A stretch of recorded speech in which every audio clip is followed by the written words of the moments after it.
Welcome to Fit and Bold. I'm your host, Lakita Goins. We like to talk about healthy lifestyles here, and today we're going to have a discussion that is very necessary. It's going to be sexually transmitted diseases. This affects everyone. That includes young adults, teenagers, sadly in some cases even children, older adults who are getting back into the dating scene. Today we're going to talk about several different STDs and how they can affect everyone. I was reading on healthyarkansas.gov, and it talked about how many cases of different STDs there are. So you can always go to healthyarkansas.gov and look up these numbers. We have Dr. Amin here today from UAMS, Area Health Education Center. How are you today, doctor? I'm doing great. How are you? I'm doing great. So let's dive right in. Let's talk about chlamydia and gonorrhea. Chlamydia and gonorrhea, again, just like you mentioned, they're sexually transmitted diseases. I guess I would say the challenging part of it is most of the time, about 30 to 50% of the time, men and women, they're asymptomatic. Okay. You don't even know you have it. Wow.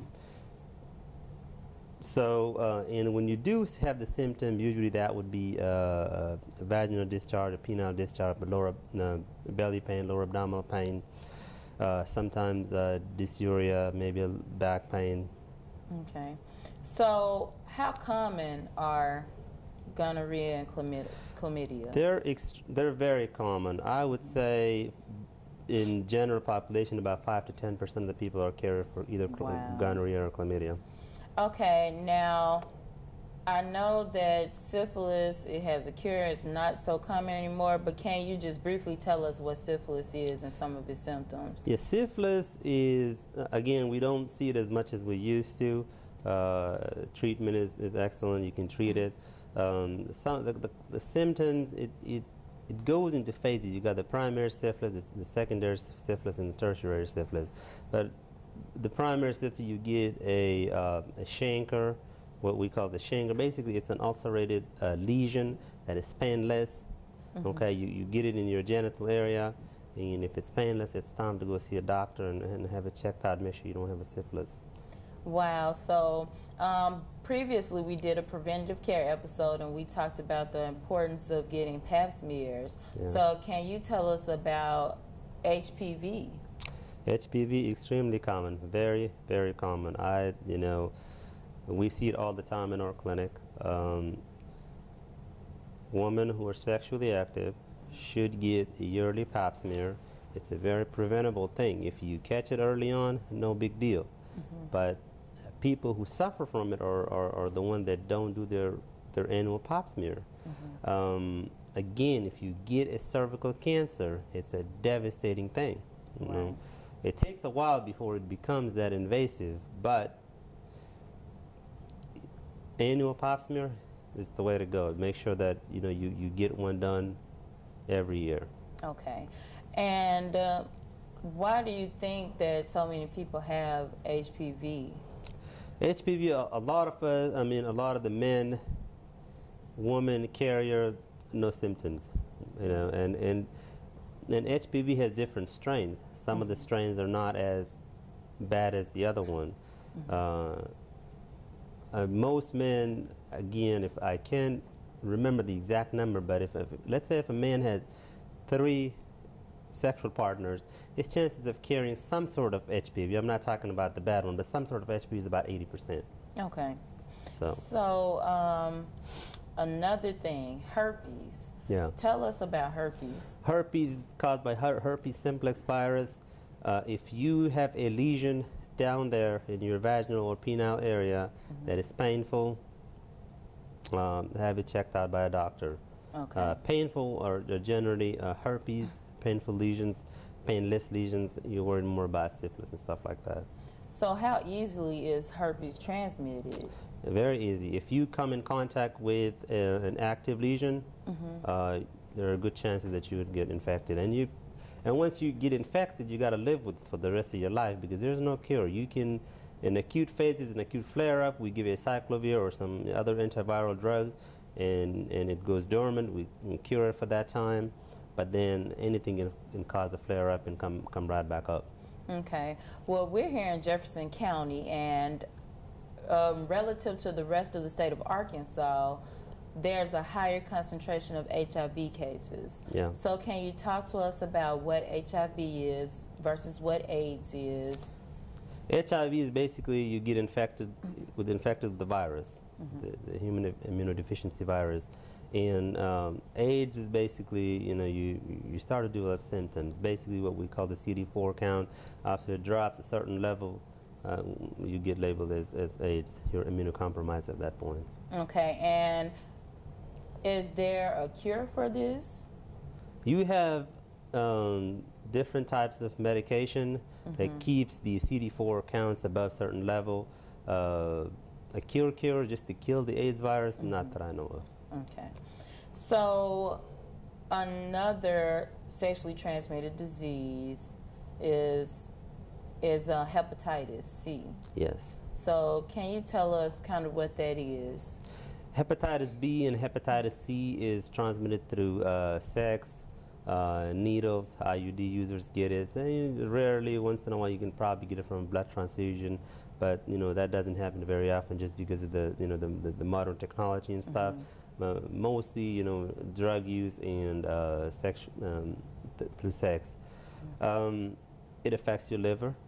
Okay. And the Hep B, now you got the vaccination for it. So again, get your vaccination. Hep C has no vaccination. Okay. You can go to a doctor, get treated. Sometimes it gets cured, or sometimes it becomes a chronic hepatitis. Now, hepatitis B, that's more. Is it more than one vaccination? I mean, you have to get more than one shot, yes. correct? Okay. How many? 3. 3. Okay. But there is a vaccination, so. Yes. I think that, for Hep B, everybody should be vaccinated. It doesn't hurt even to get vaccinated for Hep A as well. There's vaccine. For Hep C, unfortunately, we don't have anything right now at the moment. Okay. Well, let me ask you to talk to our audience. Is there any other STDs that you would like to bring to our attention today? We talked about gonorrhea. We talked about chlamydia. We talked about herpes. What else did we talk about? We talked about AIDS. We talked about HPV. These are the common ones. Let me see. I'm trying to think on the top of my head. Well, let me ask you, just say in a week's time, how many people do you think you see that are affected by any of these? Well, I did want to touch up on HPV just a little bit. We do have a vaccination for the Gardasil vaccination now. Right. We recommend it for 11, 12-year-old girls and boys to get vaccinated with the HPV vaccine, and mostly it protects you from those bad HPV infections. Now, to answer your question, it's hard for me to give you an exact number. Right. When I'm in the clinic, there's always somebody. Either abnormal pap smear, chlamydia, gonorrhea, or herpes. I mean, I see it all the time, and there are about 32 of us working in the clinic. We see it all the time. Right. So let me ask you too. You brought up the HPV vaccination. Now, I remember when it first was released and you saw these commercials, and I heard several people say, well, I wouldn't do it because, the FDA always comes back and recalls them and all these side effects. What would you say to people who say that? Well, a lot of these things have numerous studies done. Whatever we do, especially in the medical profession, everything has to be backed by evidence. Right. So they don't just come up with a vaccine and tomorrow it's available to the public. No, it's a well-tested stuff, and I think kids should get vaccinated for Gardasil. Right. And along with any other vaccination. I mean, I've seen people who don't believe in vaccination, not realizing that you're putting your kid into harm's way, you know. Unnecessarily. Yeah. So, and you know, we study these. I mean, these things are studied over time. This is not somebody mixing stuff in their kitchen and say, hey, here you go. No, these are well studied stuff. Right, and so especially for decision makers like parents, you have to really weigh the cost benefits of it. Is it better for me to maybe stand on a principle about something versus maybe saving your child? I say talk to your doctor. If you have any questions, just go talk to your doctor. Right. Get the resources from your doctor. Read about it if you can, and discuss it with the doctor. Don't just automatically make a decision. And so the last thing I want to talk about is, we know that abstinence is the surefire way. Yeah. But realistically, and we're here on a college campus. Yeah. Sex is going to happen. Yeah. So talk to our audience about sex, being safe, and STDs. Well, I said know your partner. Trust is a big thing. Communication is another one. And using barrier methods. Just because, you know, you got the oral contraceptive pills or the NuvaRing or some of the other ones, it does not protect you from sexually transmitted diseases.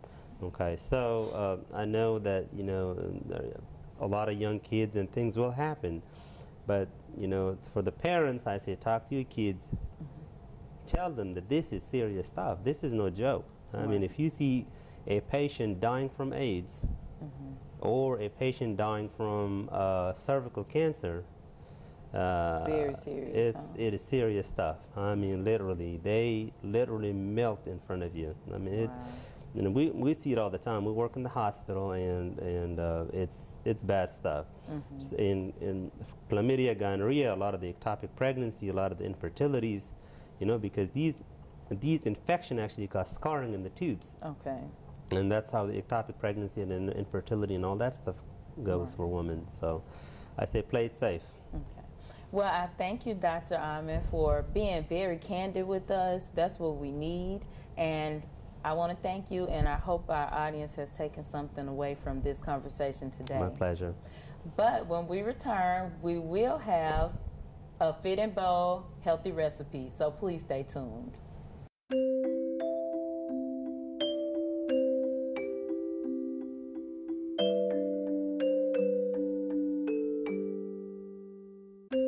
Lead paint poisoning affects 1 million children today. If you're pregnant or have young children and your home was built before 1978, you could be at risk. Learn how to protect your family. To find your home's danger zones, the health effects, or just to find help, log on to leadfreekids.org.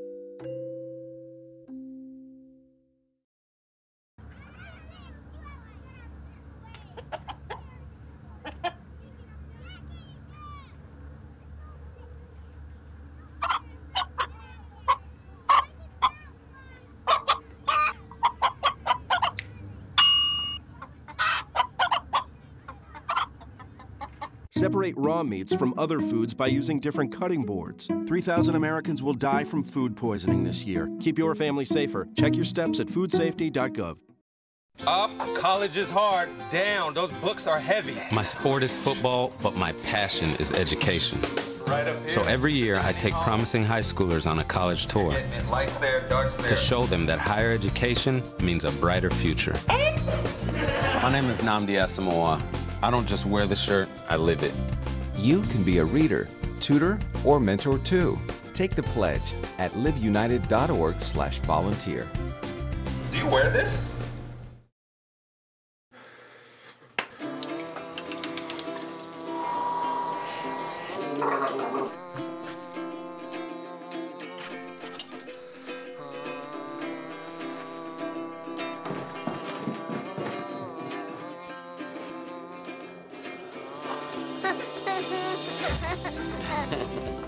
Hungry? The smallest moments can have the biggest impact on a child's life. Take time to be a dad today. Welcome back to Fit and Bold. Today we talked about sexually transmitted diseases. Well, we want to make this clear from the start. There is no food that can prevent you from catching an STD. But there are foods that boost immunity, and we're going to talk about these foods in general. So today's Fit and Bold recipe is spiced sweet potato chips. This is a very simple recipe to make. Your ingredients will include 1 sweet potato. If you can find a larger one, that's great. And you need it peeled and into very thin slices. You need a 1/2 teaspoon of ground cumin and a 1/4 teaspoon of brown sugar, a 1/4 teaspoon of chili powder, and a 1/4 teaspoon of salt. So that's all you need to make these wonderful chips. So first you're going to take your sweet potato, you're going to wash it really good, and you're going to peel it. After you peel it, you want to slice it as thin as you can. You also want to preheat your oven before you start doing this to a temperature of 375 degrees. So while you're focusing on slicing those thin slices, you're gonna also go ahead and grease your pan, and you can use a very light vegetable oil-based cooking spray. Once you get your slices, you want to place them one by one on the pan. You don't want to double stack them because this will affect the cook time. Once you get them on the pan, you're going to stick them in the oven, and you're only going to keep them in there for 7 minutes. So to keep from going too far, this is what I did. I took a Ziploc bag. Inside it, I put in the 1/2 teaspoon of the cumin, the brown sugar, the chili powder, and the salt. When I went back to check on the sweet potatoes, I went ahead and flipped them over and cooked them for 7 more minutes. And that way, both sides were nice and crisp. After I pull them back out, you're at a total cook time of 14 minutes now. You get them back out, you spray them again with the light-based cooking spray, a vegetable oil-based cooking spray. Then I just dumped mine on into the Ziploc bag with my mix. And this way I could just take it and shake it, and you will notice them go from just being a nice orange texture, you will notice they have nice little spots on them, and that's when you can stop shaking. And they look really good. Once you finish shaking, you can go ahead and pour them into a bowl because they'll be ready to serve. Now I want to talk about why we pick sweet potato chips. How does this relate to an STD or any other kind of immune? Well, sweet potato chips have beta carotene. Beta carotene is very important because once you ingest it, it turns into a vitamin A. Vitamin A is essential in the reproduction of connective tissues, which, in case you haven't caught it by now, is found in your skin. Now, your skin is your first line of defense against many things. Even STDs, a lot of times it comes through when you're having sexual intercourse, tears in the vaginal region or any other region in your skin down there, and that makes it easier to catch diseases. Now, if your skin is intact, that doesn't mean you can have unprotected sex and not catch anything, but the beta carotene can help you get the vitamin A you need to get stronger skin with more elasticity that can withstand anything. And even this is even good for younger kids because if you're touching on things at school, you have to be careful because if you have a cut, it makes it that much easier for germs to penetrate and get into your skin. So that is why the sweet potatoes are important. Some other foods I want to talk about are yogurt. Yogurt has probiotics in it, which is the active live culture that's found in yeast. It can help keep your intestinal tract clear and free of diseases and germs. Oats and barley they have beta-glucan, which is a type of fiber. When animals eat this compound, it prevents them from getting herpes. Now, it does not do that for us, but in humans, it does boost immunity, and it speeds the healing of wounds. And it also it helps antibiotics work faster. So this is good for people who are diabetic too. If you can get the beta-glucans, then it can help your speeding of the healing time of wounds, which is sometimes a problem in diabetics. So you also have garlic that has properties that help fight infection and bacteria. And people who drink black tea excessively, sometimes 10 times a day, they have a better time, easier time fighting viruses. But if you can get some black tea in a couple of times a day, it does improve your immune system. We talked about beef before in prior episodes, but beef contains zinc, and zinc is vital. It's vital in reproducing white blood cells, which do fight infections in the body. So, again, the best way to prevent against sexually transmitted diseases is not to have sexual activity, but since some people do, you still have to use protection because food will not cure an STD. But there are properties that do help you with your immune system. Now, these chips are great because they're a great snack and they taste really good and they're fast to make. And if you just want that crispy taste, you want something to snack on, you have the sweet potato chips. And they have a wonderful flavor. So try the recipe out. When we return, we're going to be working out again.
I took a trip to Elkhart, Indiana today.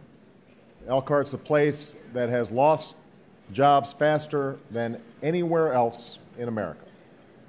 In 1 year, the unemployment rate went from 4.7% to 15.3%. Companies that have sustained this community for years are shedding jobs at an alarming speed. And the people who've lost them have no idea what to do or who to turn to. They can't pay their bills, and they've stopped spending money. And because they've stopped spending money, more businesses have been forced to lay off more workers. In fact, local TV stations have started running public service announcements that tell people where to find food banks, even as the food banks don't have enough to meet the demand. As we speak, similar scenes are playing out in cities and towns across America. Welcome back to Fit and Bold. Today we've been learning about sexually transmitted diseases. We're here today ready to exercise with some young ladies here from the UAPB soccer team who are on a positive track, doing positive things and winning games. So we're here with Coach Johan Narain. How are you today, Coach? Oh, I'm doing well. Okay. What are you going to have us doing today? Today, what we're going to do is we're going to play a little warm-up game where we've got about, 12, we're going to play 6 versus 6. Okay. Just a little game of keep away and control so the girls can get a little acclimated to the field before they get ready to play in the game. All right, so audience at home, you get ready, you do some of these workouts and play your mock soccer game at home. Let's exercise. Hello, this is Coach Rohan Narain again, women's soccer coach. We're just doing another little warm-up drill to get the girls going before a game. We're playing 2-touch, so they're cutting the ball with the inside and the outside of the feet, keeping on their toes, and then playing the ball. Let's go, ladies, stay on your feet, let's go, come on. On your toes. Move to the ball. There you go.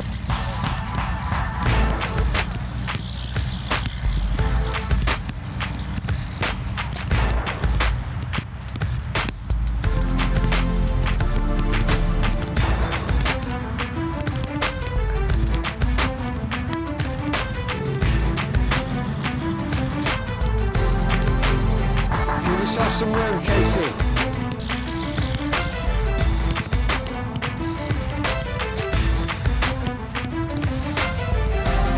Not flat-footed on your toes.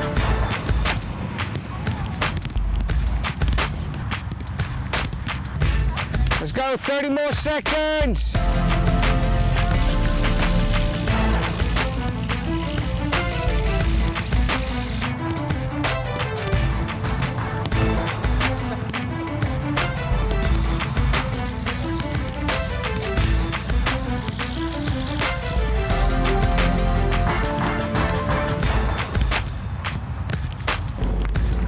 Now they're just working on their balance, using right foot and left foot. They make it look a little bit easy, but it's really not. Especially with the heat, it's 100 out here today.